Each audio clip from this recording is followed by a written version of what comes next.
everyone, welcome to Book of Katherine and the June 26th primary 2018. Yay, I made it and we made it and I can't wait. It's tomorrow and I'm actually getting this out. My health has been so freaking bad and I got to do this in time. Thank goodness, because it's such an important primary. Oh, we have so many states. So I think that we're going to get to these states and I'm going to tell you like the dirt and what I could get for you, and because it's pretty interesting actually. So there's a lot of states and it turns out the runoffs are even interesting. Like in some of the runouts that I were like, okay, please vote in the runoffs, turns out you actually have some governorships happening in some of the runoffs. So like we say primaries and then it turns out you're actually electing your governor, which is like a big deal, like the governor for the entire state, which affects like everything. The governors are the ones that are choosing whether or not you're a sanctuary state. And we're finding out how important that is because we're finding out that things like, for example, in Arizona, it turns out that MS-13, it's not just a gang. We found out that in 2008 report that in 2008, it was already in 42 states. 42 states in 2008 and DC. That was in 2008. So now we're pretty much like, yeah, it's in all 50 states. But they can't arrest anyone because of the sanctuary state policies, unfortunately. So, for example, they said, oh, we've had 207 arrests for the MS-13. But they had a sheriff come on in a Virginia county, and he's like, yeah, we've had 7 deaths in just our county from MS-13 in one county in the last 3 years. That's for one county.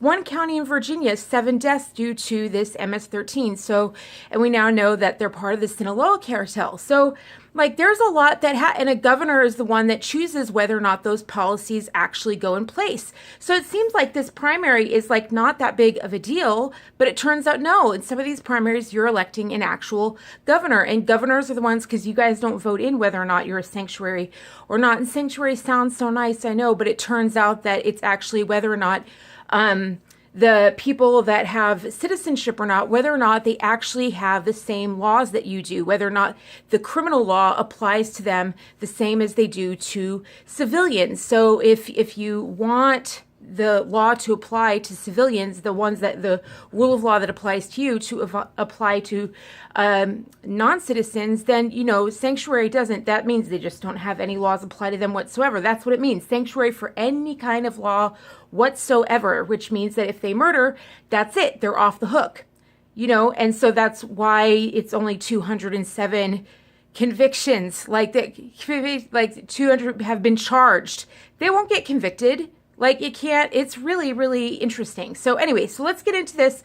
And I was going to say something before we got into that. I can't remember. I just want to get this out to you. So let's go ahead and get into it. And yeah, June 20. Oh, that's what I was going to say. So the media has been nuts in the last week. It's been nuts. And I've been trying to figure out why, because the IG report came out last Friday and they delayed that forever. They delayed that report forever. They delayed it for, I think, 6 months or whatever. And yes, we knew they were scrubbing it and all those sorts of things, but still, why delay it for 6 months? You could scrub it, just delete files, whatever.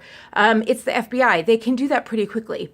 And then after that, they had a week of all of a sudden being interested, the press just shoving this idea of the kids down at the border that would be separated, but it's been going on for 30 years. Like, why all of a sudden just turn the lens of the entire American media over to a group of kids being separated from families? And as Candace Owens put it, which I just thought was brilliant, she's like, your entire welfare system, which, by the way, 2/3 of our entire budget, everyone who complains about the American military and how America's military is so strong, 2/3 of our, 2/3 of our entire budget actually goes towards government assistance. 2/3 of the entire federal budget goes towards federal assistance. So, anyway, so sorry, meds. So anyway, the federal assistance, hold on, let me get my brain on track. Yeah, so as Candace Owens pointed out, she was like, well, why does your entire welfare system actually reward families with more money if they separate out from if the families separate, then you reward them. And actually, I was so interesting because I just ran into a girl and that worked within my nursing system, and she said that she had to go into welfare for a little while. And she went into welfare, and she said when she had to go into welfare, she's like, I just lost my job, and that's the way it is. And I was like, I don't care. Like, You know what I mean? If you need it, you need it. So she went on to it. And she said she sat down and the caseworker started telling her all the ways to work the system. She's like, all right, so say that she's like, go ahead and separate. You'll get more money that way and go ahead and do this. And she just telling her all the ways to break the law to make sure you milk the system with more. Like they started coaching her on all the way. And she's like, I refuse to do it. Which I was just like, I like you. I like you very much. But it scared me that that's what they view their job is. Like the government workers saw their job as. But it proved, now that Candace Owens is saying it, it proved that they break up families. Like that's what the welfare system does, is they actually ordered her and said, you need to break up with your husband. They told her that. They ordered her to do that. And they're not worried about those families. So I thought that was very interesting. Like Candace Owens just like, oh, and she was white. It didn't matter. Like she was white. It just said breaking up families. So very, very interesting. So it was interesting that they just turned their lens over there. And I really was just like, why are they turning their lens over there? And I was thinking about it today. And now all of a sudden shoving people out in the open and making sure. And all of a sudden like screaming at people and telling them to run people out of restaurants. And I was just like, this is getting really insane. Like it'll lose them votes. It'll lose them votes in fall. Like why would they be doing it? And then I was like, there's primaries tomorrow. And I was like, this will make sure no one talks about the primaries. And then I was like, wow, like, I better really do this video. Like, make sure somebody talks about the primaries. Like make sure. Because, normally I put up, like things. And I wanted to do a video, but my health never got good enough or whatever. But normally, like, I put up slides or whatever. But I was like, no, I really need to make sure, like, I do a full, like, detailed video instead of a short one like I was going to originally do. Like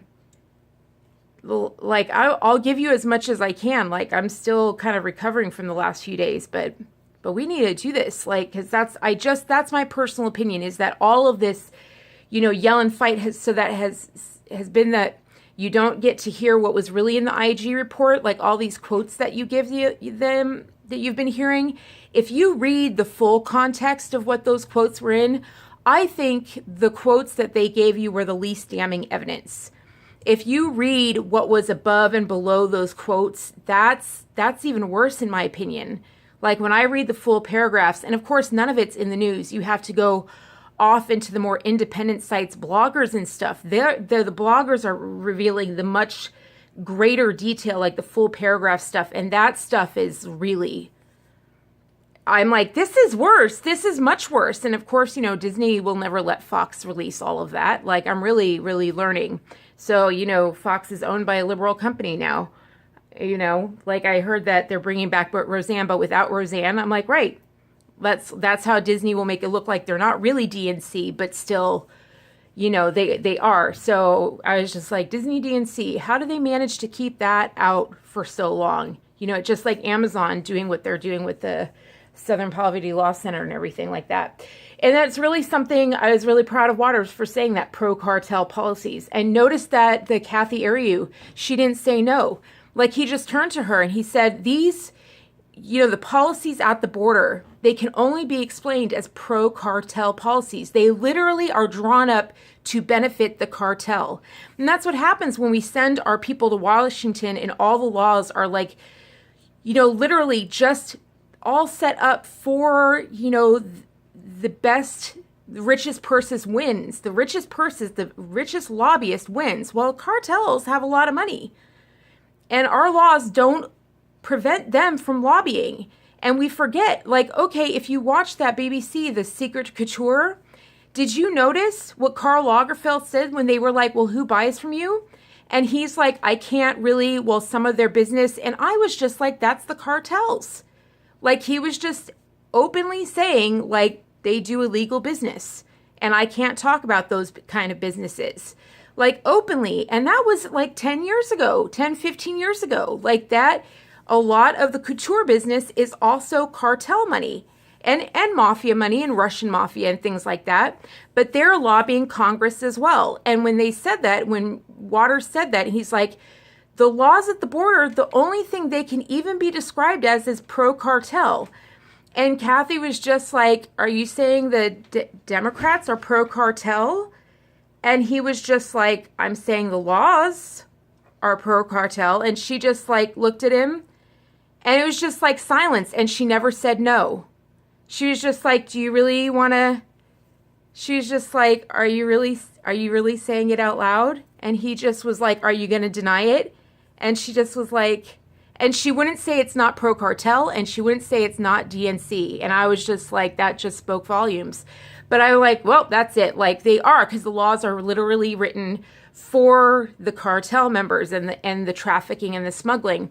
And I just was like, it really said something when we learned that there are 50,000 people coming over the border. 50,000 over the border. Because that's one thing they're not telling you, and Judge Janine said it. She's like, you have to remember when they say these are the border crossing, the families that they're separating, these are not people who are coming to a border stop and being checked in. These are people they're catching running over the border, and they catch them as they're running over the border. And most of them have a leader. You have to remember that. So these are the ones that I talked about in sanctuary cities that are like, haul, like they're the ones being trafficked. And that's like 9 out of the 10 kids are not with their parents.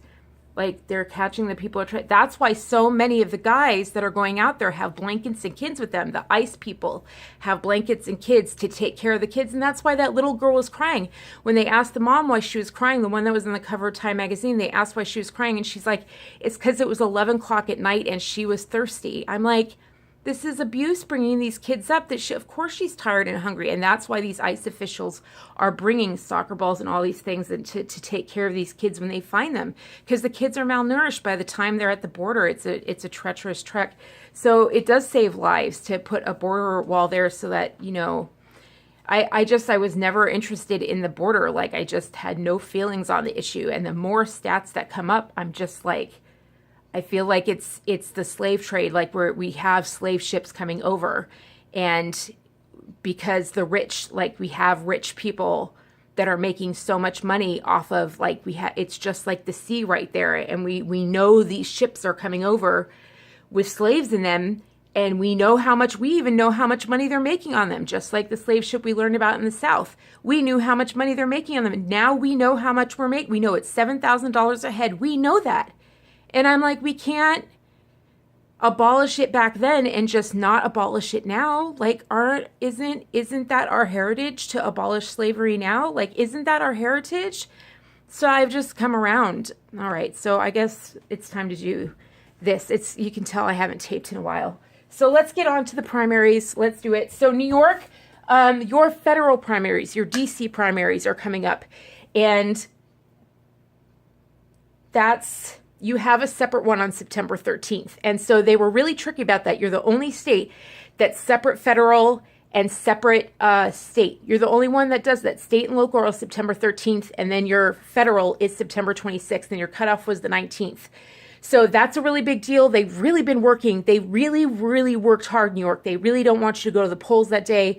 That tells me something. That tells me you need to be ready next time around. So, be ready, get on out there and do what you can. And I would say the big thing that you can do is,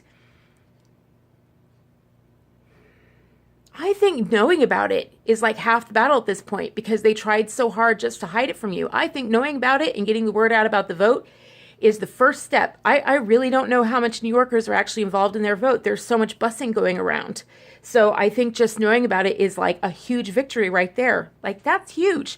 And I looked it up, and there's like no one running for the GOP ticket in New York. And I was just like, what? I think that's changed now. But like in the blue states, I was just like, so many people. Did you see those interviews that I did in California? And there's just Democrats homeless on the street. And they're like, I know they're all Democrats. I've tried to talk to them and I want to change. And I'm just like, well, they're all ready to vote the other way. Is there anyone there ready to take their vote? Like, that's a big thing in the blue states. Like, you have got to have some GOP tickets in there. All right, so hold on one moment. All right, then we have Colorado and Utah, huge, huge sanctuary states. And I think that's why they were trying to really distract from the vote, because Colorado is their big, huge state for UN 21. I have a feeling you have big things on the ticket. Big, big things for Agenda 21 on the ticket. And then Utah, well, you're where the NSA is. They need that sanctuary state like you cannot believe. They are not expecting you to turn up. They are expecting you to just go right on past it. I have a feeling they're going to be busting in so many things, and you have got to be there guarding your polls. You have got to be there, Utah. You have got to be there guarding your polls, and you cannot be nice. You cannot be nice. And remember what I said about the King James, what we found out about the New International Version? I'm not even, that was just research I found out this weekend. Like, I was just researching. 1956. Did you know someone tried to change, 1956, the same year that Satan book was born, all the pornography was first born in the U.S., right after the guys were let out of the Nuremberg trials and Satan and Penthouse and all those things were born. You know what else was born? The council to change a whole new English translation of a Bible. Same year. And this new international version, a whole new Bible. So all of the people of that cracked me up. That's new research I found this weekend. So so every verse has 12 extra words added to it. So basically every all the founders, Abraham Lincoln, all the wars ever fought, even Martin Luther King Jr., all used the King James Version, the King James Version Bible. And then 1956 comes when all these things come in, and then there comes out a new Bible. I was just like, they're smart. That's really smart. Way to go. Well done. Way to go, Bear. Ingenious. Way to go, Bear. That's some teeth. Talk about trying to take the teeth out. Don't just go after them in the media. Go after the thing that drives them. Take the teeth out. Just take the teeth out of the thing that drives them. If you hate the religion, go after their book. That's just genius strategy. Oh my God. I just was like, why didn't I think of that? Why did it take me so long to think about that? But, oh my gosh. All right, South Carolina, you have a governor thing. You have a big thing going on with your governorship. So that's a big vote. So it's not just a runoff. Maryland, easily, if you look at the stats and you look at all the real stats, that's where MS-13 is headquartered. You're at Maryland. MS-13, that's why all the deaths and all the things that are in high schools and everything like that. MS-13 is headquartered out of Maryland for the entire United States. So that's why the vote is so big there. So you have got to switch things around. Mississippi, big vote, and Oklahoma, big vote. So that's all the research I could get done so far. So Mississippi and Oklahoma, you guys have to hold on to the things that you have. Oklahoma, I know you're right in the middle of a big trafficking zone. I know a lot of drugs go through there up through New England, you're right in the middle, especially up through Canada, a huge pipeline goes up through you. So just please come out and vote. Please. Remember, the primaries are a small flow. Remember, the primaries are a really small thing. It's very easy to turn the tide and change the vote. So what they're going to do is they're going to get on social media and they're going to get online and they're going to try and change and distract you. That's what I would just stay offline. I would stay off the news. I would take a day off of media, just take a day off of media, for the rest of today and tomorrow, just stay off of media. That is all they're going to try and do is distract you. That's what I think this whole last week has been. And if you have to do or read something Joe DeNova is a great Joe DeGenova, who I just found out today, he's genius. I really like. He's brave enough to say the stuff I think no one else is willing to say. Talk about Brennan and just say the things that I think he's just old enough, and I think he has enough clout where he can get away with it. That's the impression I get. I don't know. I don't know anything about him. I just found him today. Oh well. Or read the IG report, full quotes, the full things that they said. If you got to do something, or read the stuff on my reading list, eat good stuff, read the good stuff or whatever. So anyway, that's my suggestions. Go enjoy your primaries. These are huge primaries. Oh God, look at these primaries. Do you see this? These are all super big states. These are massive states. This is big. This is civil war. We are in the middle of a civil war. And for the record, I don't think Genova said this thing of stand for Trump, when it comes to, people are anti-Trump. I don't think it's about Trump. I think the liberals try and make it about Trump, not the liberals, the left. You know what I mean? But I think liberals are caught up. They think they should because it's powerful or whatever. I don't think it's about Trump. I'm not thinking about Trump when I'm thinking about the slave ships. I'm not. Does he happen to want a wall there? Yeah. I don't think about that. I'm not thinking about Trump when I'm thinking about women and children being sex trafficked. He's not in my head. Like, he's not in my head throughout my day. He's just not. I'm thinking about U.S. citizens and opioid crises and the Sinaloa gangs and the MS-13.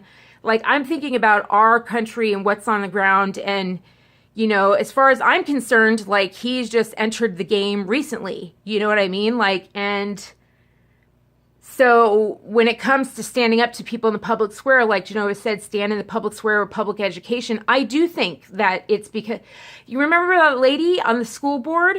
Like, I do think that she got onto the school board, a lady that unstable and that manipulative and that abusive with her kids. I do think that she got into that public square at that position because people did back down. They decided to just stay quiet. So I don't think you necessarily have to stand up in front of Trump, but I do think in front of other issues, yeah, like I do think it's kind of time to fight, because if we don't fight, then we do lose. And this, I do think in the ballot box, yes, but it can't just be in the ballot box anymore, because unless there's pushback, like that's every time a bully comes forward, if there's no pushback, they keep going forward. There has to be some resistance or they'll never, ever stop. So you've got to provide some resistance or else they'll think that you agree. Silence means agreement. You have to understand that. And there's ways to disagree. You don't have to be brute force about it, but you can draw a line in the sand. And that's the thing, is that you've already won. A lot of times we have goalposts that we already own. And by just saying no, like that's why that book Boundaries, like I'll try and say which ones are faith ones and try and just approach it from a mythology one. That's why I did recommend Boundaries, because it really does. It's the only book out there. If you guys know of like non-faith-based ones that talk about boundaries, please let me know. I just haven't found it yet. Like it was a therapist who recommended it.